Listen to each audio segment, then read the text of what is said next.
My name is Daniel, 32 years old, living in a small apartment on the outskirts of Minneapolis. I work as a factory worker, repeating long, exhausting shifts every day, counting every penny to get through the month. My life isn't complicated, but it's heavy. The weight of family responsibilities presses on my shoulders, and the sacrifices I make go unnoticed. That day, I was sitting in my old car, its engine wheezing like it was gasping for air in the November cold. Next to me on the passenger seat was a small wooden box containing my collection of vintage stamps, a gift I had spent 6 years perfecting. Each stamp was a story, a piece of memory I hoped would touch my father's heart. He used to love stamps when he was young, spending hours under the desk lamp, carefully arranging them in an album. I thought he would understand. I thought he would be proud. My parents' house sat at the end of a snow-covered road, the golden light spilling from the windows like a warm invitation. Thanksgiving was always a time for family to gather, but for me, it felt like a test I could never pass. I took a deep breath, clutched the wooden box to my chest, and walked inside. Inside, the smell of roasted turkey and pumpkin pie filled the air. Mom was bustling in the kitchen, her silver hair disheveled, her smile tired but gentle. Dad sat at the head of the table, shoulders slightly hunched, his eyes as sharp and cold as ever. Michael, my younger brother, was telling some story, his voice animated, hands waving. He always knew how to steal the spotlight. I stood at the threshold, trying to smile, but the feeling of being out of place clung to me tightly. "Danny, you're late," Dad said without looking up. His voice was dry, as if my presence was just a minor detail in his perfect picture. "Sorry," I replied, setting the wooden box on the table. The car was acting up again. Michael glanced at me, a half smile on his face. "You should get a new car, Danny. That pile of junk is about to fall apart." He laughed loudly, and Dad chuckled along as if it was the funniest joke they'd ever heard. I bit my lip and didn't respond. That's how Michael always was, always finding ways to make me feel small, and Dad always backed him up. Dinner began. We ate and talked, but I felt like an outsider. Michael went on about his new project, some tech app, vague but full of promise. Dad nodded, his eyes lighting up. Mom chimed in, asking me about my job, but her question was cut off by Dad. "What's Danny got to talk about? Same thing every day," he said, waving his hand dismissively. My heart tightened. After dinner came the gift giving, our family tradition. Michael stood up, pulling a bottle of wine from his bag, its label shimmering under the light. "French wine, 1975, he announced proudly. "Found it at an auction. Dad, I thought you'd like it." Dad took the bottle, his eyes gleaming. "Michael, you sure know how to pick a gift. This must have been expensive, huh?" He laughed, patting Michael's shoulder. "Classy, very classy." Mom nodded, and Michael shrugged with that fake modesty I knew all too well. The whole room clapped, as if he'd just done something monumental. Then it was my turn. I stood, my hands trembling slightly as I opened the wooden box. "Dad, I wanted to give you this." I placed the stamp collection in front of him, the stamps carefully arranged in protective sleeves. "I know you loved stamps when you were younger. These are vintage from the 1920s, including that German stamp you used to talk about." I stopped. Dad was looking at the collection, but not with admiration. His lips curled into a mocking smile. "Stamps?" he laughed, his voice icy. "Danny, what's this cheap gift? You think I'm a kid playing with these things?" My face burned. I thought you'd like it. It took me years to collect." "Years?" Dad interrupted, his voice growing harsher. "And you still picked something useless like this? Michael brings wine and you bring, what, a pile of scraps?" He pushed the wooden box away as if it dirtied the table. Michael smirked, shaking his head.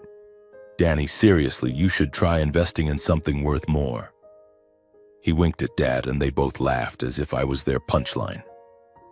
I clenched my fists under the table, trying to suppress the heat rising in my chest. "I just wanted to make you happy," I said, my voice small but firm. I thought you'd see the value in it." "Value?" Dad raised an eyebrow. "Danny, you're always like this. Mediocre, useless, only making things worse. Sit down and don't ruin the mood." Mom looked at me, her eyes apologetic, but she said nothing. Michael shrugged and sipped his wine. The room returned to laughter and chatter as if I didn't exist.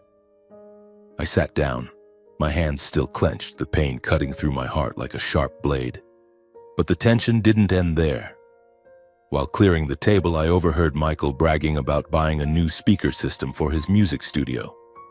I knew that studio, a failed project that cost our parents $16,000, not to mention the other luxury items he'd bought. I didn't plan to say anything, but when Mom complained about the rising heating bill, I couldn't hold back. "Michael, you should spend more carefully," I said gently. "You've already spent a lot of Mom and Dad's money, like that studio. If you keep going, it'll be tough for the family." The room fell silent. Michael stared at me, his eyes narrowing. "What did you say? You jealous, Danny? Jealous because I know how to live and you're just nagging?" "It's not jealousy," I replied, trying to stay calm. "I'm just worried. $16,000 isn't a small amount, Michael. Mom and Dad can't keep supporting you forever." Dad slammed the table hard enough to make the wine glasses shake. "Daniel, that's enough. You have no right to lecture your brother. Who do you think you are? A failure like you only makes things worse." I froze. "Failure?" My voice trembled, but I didn't stop. "I work, I help pay for the heating, I try for this family, I just want what's best for everyone." "Best?" Michael sneered. "You're just a whiner, Danny. Don't act all high and mighty." Dad nodded, his eyes cold as ice. "Listen to your brother, Danny. You can't do anything right. Don't ruin our holiday." I looked at them. Dad, Michael, even Mom, who just bowed her head in silence. I realized something. They didn't see me. They didn't see the nights I worked overtime, the times I paid the heating bill out of my own pocket, the sacrifices I quietly endured. They only saw Michael, the golden son, and me, the spare. I stood up, clutching the wooden box to my chest. "I'm sorry for being a bother," I said, my voice calm but cold. "I'm leaving." "Danny, don't," Mom called, but I was already out the door. The cold outside slapped my face, but it didn't hurt as much as the words in that room. I got in the car, set the wooden box down, and drove away. In my mind, one thought became clear. I couldn't keep living to please them, not anymore. I drove back to my familiar apartment, a small space just big enough for a bed, an old wooden table, and a feeble heater that sputtered every winter. But it was the only place I felt safe, where I could breathe without fear of judgment. The night after Thanksgiving, I sat at the table, the wooden box containing the stamp collection still unopened. The dim light shone on the stamps, each one a piece of my heart poured into a gift for my father. But now they only reminded me of his mocking smile, of Michael's sharp, cold tone. I sipped cold coffee, trying to chase away the dull ache in my chest. A week later, my phone buzzed. A message from Mom. "Danny, the heater's broken again. Dad says the bills are high this month and it's tough to manage. Can you help?" I stared at the message, my fingers hovering silently over the screen. This wasn't the first time. Over the past 2 years, I'd spent more than $10,000 to keep the family home warm. Heating bills, furnace repairs, even the emergency pipe replacement last winter, all came out of my pocket. I didn't complain, didn't boast. I thought it was my responsibility, a way to keep the family together, even if they never noticed. I remembered the first time Mom called, her voice trembling over the phone. "Danny, the house is so cold, Michael's away and Dad doesn't want me to worry. Can you—" I cut her off, promising to take care of it. The next day, I sent $800 to fix the heater. I worked extra night shifts at the factory, cut back on personal expenses. No new coat, no dining out, not even a vacation. My apartment was freezing because I saved money by not turning on the heat. But I thought it was fine, as long as Mom, Dad, and Michael were comfortable. I opened my laptop and checked my bank account. $2,300 left. Not enough to get through the month if I paid the heating bill again. But I still transferred $600 to Mom, along with a short message. "I've got it. Take care, Mom." She replied with a thank you emoji. Nothing more. Dad didn't message, neither did Michael. I closed the laptop, a hollow feeling creeping into my chest.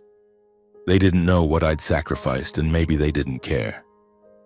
Meanwhile, Michael lived like money grew on trees. I scrolled through his social media knowing I'd regret it. Pictures of him in a fancy restaurant, a new leather jacket, an expensive bottle of wine gleaming on the table. Another post showed off a speaker system for his studio, top-tier tech, he wrote. And that was the same studio that cost our parents over $16,000, only for him to abandon it because he lacked inspiration. Mom and Dad didn't blame him. "Michael's still young," Dad once said, his voice full of leniency. "Everyone makes mistakes." But when I suggested Michael spend more wisely, I was the nag, the failure. I remembered a time a few months ago when I went to my parents' house to drop off money for a plumbing repair. Michael was there, showing off a new watch. "Hublet," he said, raising his wrist. "Only 50 in the world." I looked at Dad, hoping he'd say something, but he just smiled and patted Michael's shoulder. My son knows how to live. I stood there, clutching an envelope with $1,200 in cash that I'd sweated and toiled to earn. Yet I was treated like I was invisible. When I handed the envelope to Mom, she thanked me quietly, but Dad didn't even look at me. Michael was too busy taking pictures of his watch to bother glancing up. I wasn't jealous of Michael, honestly. I just wanted fairness. I worked 12-hour days, counted every penny to support the family, while Michael spent recklessly and was celebrated. I didn't expect them to fall at my feet in gratitude, but at least they could see me. See the nights I stayed up worrying about bills, the times I skipped buying things I wanted to send money home. But no, to them I was just Daniel, the one always ready to pay, the one not worthy of respect. That day I sat in my freezing apartment watching my breath form faint clouds of white. The heater had been off for a long time. I couldn't afford to turn it on. I thought about Thanksgiving, about the stamp box Dad pushed away, about his and Michael's hurtful words.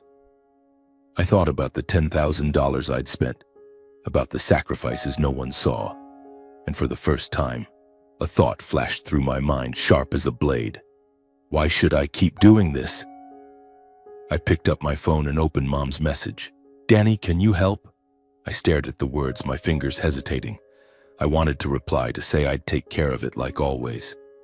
But then I remembered Dad's voice. Mediocre, useless. I remembered Michael's smirk, the nag. I set the phone down without responding. My heart felt heavy, but somewhere deep inside, a flicker of relief sparked. Maybe it was time I stopped being a hero for people who didn't need me. I sat down at my desk, opened my laptop, and logged into the heating service account. The bill from last month, $650, was still paid from my card. I stared at the number, remembering the extra shifts, the dinners of instant noodles, the times I skipped buying a new coat to send money home. I clicked on the cancel service option. A pop-up appeared. "Are you sure you want to cancel?" I hesitated, my finger pausing over the mouse. Images flashed through my mind. Mom shivering in a cold house, Dad frowning at the dinner table, Michael showing off his new watch. But then I remembered Thanksgiving, the hurtful words, the feeling of being treated like I didn't exist. I clicked confirm. The screen displayed a message, service canceled, effective December 1st. I closed the laptop, my heart pounding.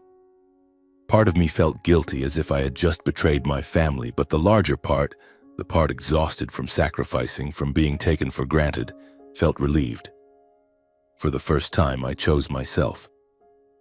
The next morning, I called the heating company to confirm that all payments from my account had been stopped.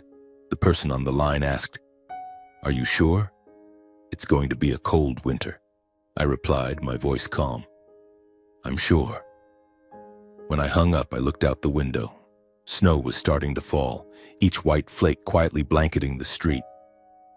I thought about my parents' house, about the heater that would no longer run, about the cold they'd soon face. But I didn't change my mind. I had given too much and they only took, never giving back. I put the stamp box in the cabinet and locked it, as if locking away a piece of my heart. I wasn't angry at Dad, didn't hate Michael, and didn't blame Mom. But I was tired. Tired of being a hero for people who didn't need me. Tired of trying to prove my worth to those who couldn't see it. Canceling the heating service was the first boundary I set. It hurt, but it was necessary.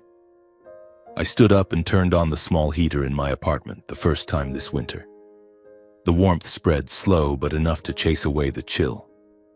I sat down, sipped freshly brewed coffee, and felt a spark of freedom stirring in my heart.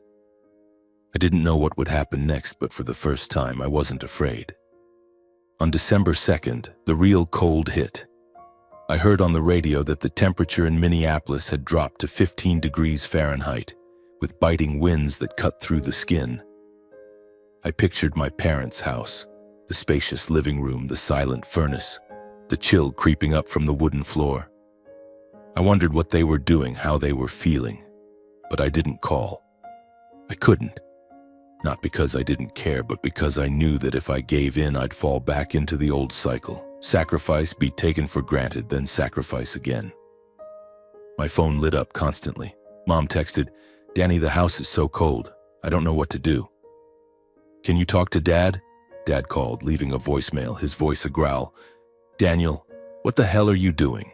Canceling the heat in the middle of winter? Are you that selfish?" Michael sent a long string of angry texts. "You're heartless. You think you're so great, abandoning the family? Traitor." I read them but didn't reply. Each word was like a knife, but I didn't let them cut deep. Not anymore. I scrolled through social media and saw Michael's new post, a photo of him in a fancy coffee shop, his leather jacket gleaming with the caption, "The cold can't touch me." I shook my head. He was still the same, living as if there were no consequences, as if the money he spent recklessly wasn't our parents', as if the cold in their house was a trivial matter. I turned off my phone, not wanting to see more. A week later, Mom called. I answered, though I knew I shouldn't. Her voice was weak, trembling. "Danny, I'm sick. The house is too cold. I can't take it. Michael, he's stressed, you know. Dad's angry, but he doesn't want me to tell you. Danny, can you help?" I gripped the phone, my heart tightening. "Mom, I've paid over $10,000 for the heat. I've done everything I could, but Dad and Michael call me useless. I told Michael to spend wisely, and they said I was jealous. What do you want me to do?" She was silent, then sighed. "I know you've sacrificed a lot, but Michael, he needs time. Dad's just hot-headed. You're the older brother, Danny, I can't," I interrupted, my voice calm but firm. "I can't keep paying the price for Michael's mistakes or Dad's insults. I'm sorry, Mom." I hung up, my hand shaking. For the first time, I said no to Mom. Guilt burned in my chest like a fire, but I didn't back down. Dad called next, his voice even angrier. "Daniel, who do you think you're punishing? Your mom's sick, Michael's stressed, and you're sitting there playing selfish games? Do you want the whole family to freeze to death?" I listened but didn't respond. He shouted a few more things, then hung up. I knew they were cold. I knew Mom was sick, Dad was furious, and Michael was blaming me. But I also knew the truth. They only reached out when they needed money. When I gave the stamp collection, they mocked it. When I advised Michael, they insulted me. When I paid the bills, they stayed silent. I wasn't a son or a brother to them. I was just a financial resource, and I was tired of it. In my apartment, I turned on the heater and warmth spread through the room.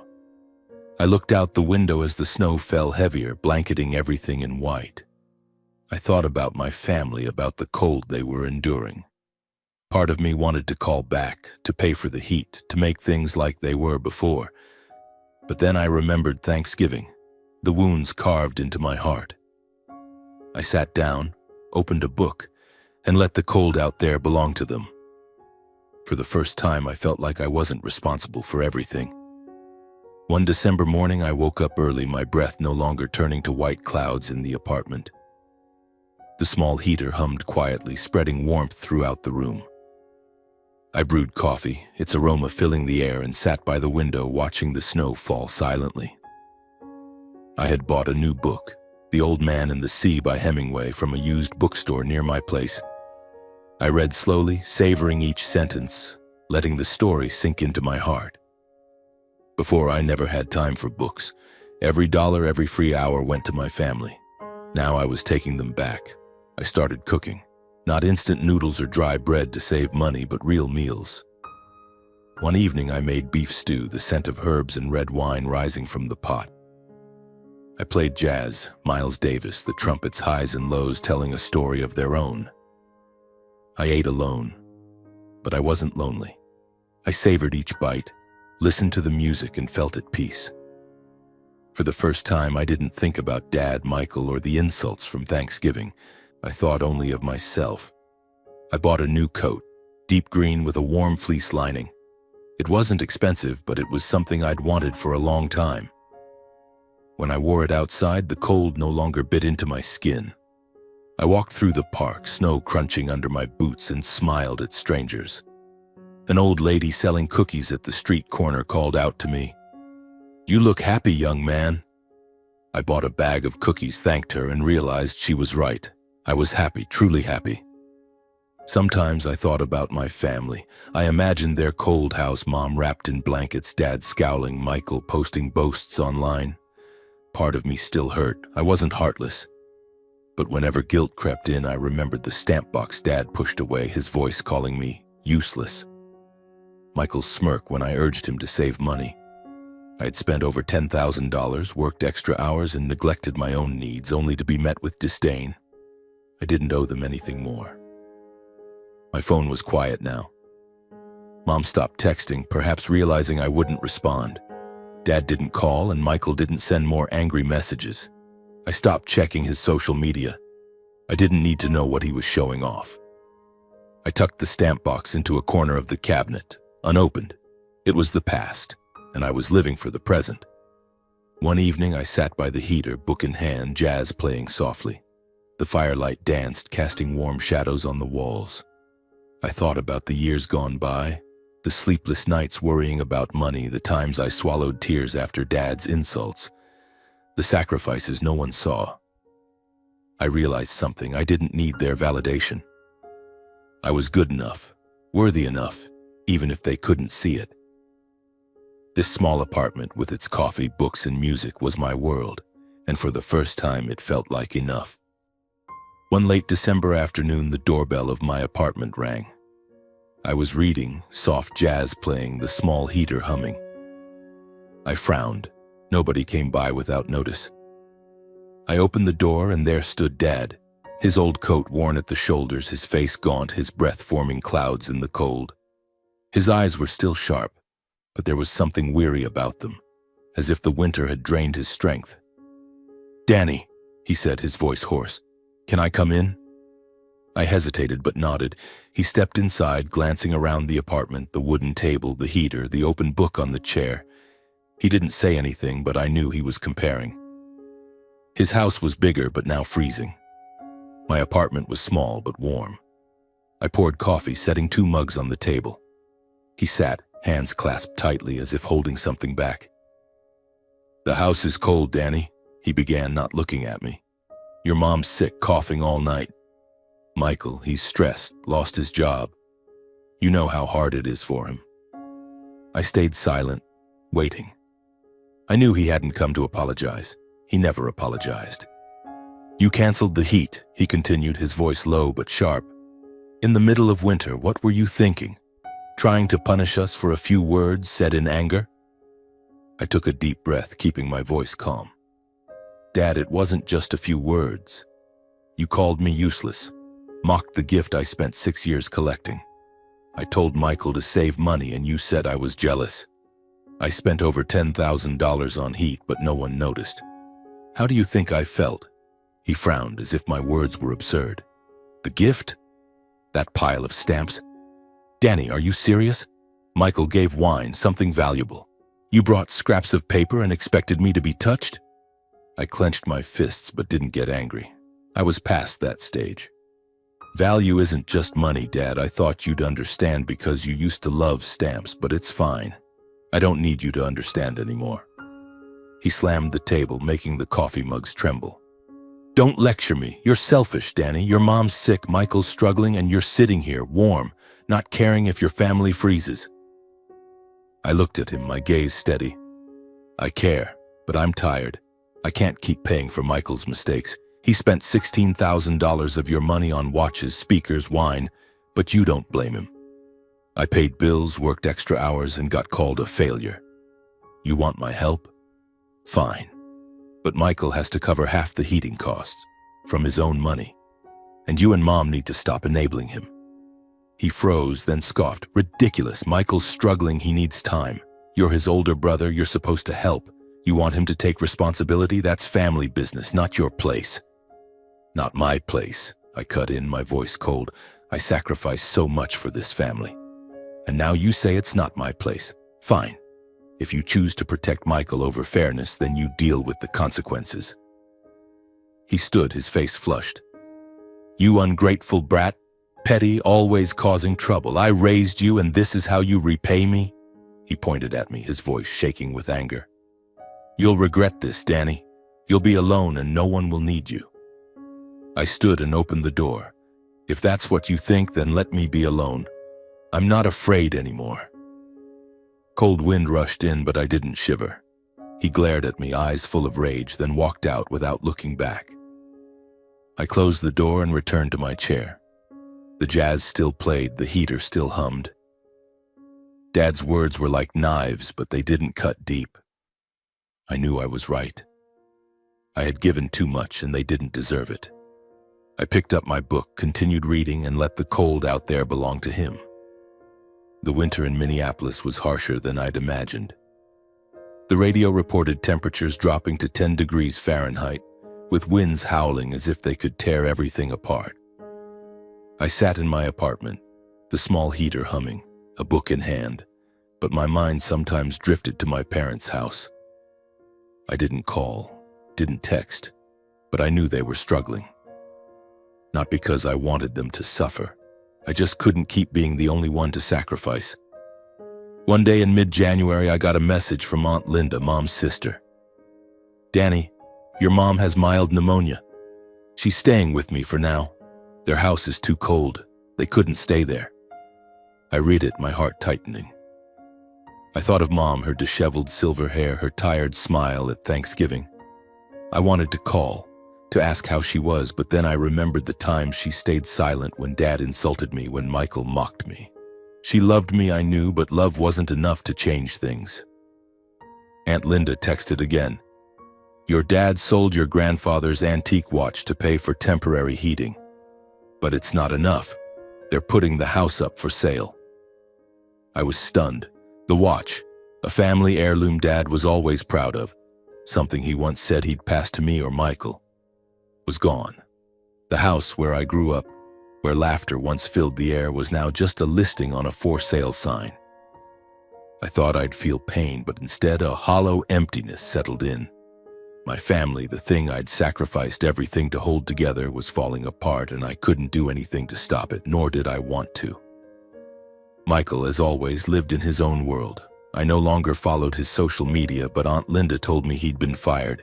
The startup he'd invested in had collapsed. He moved out, crashing with friends, but still posted photos in his leather jacket as if the cold and his failures couldn't touch him.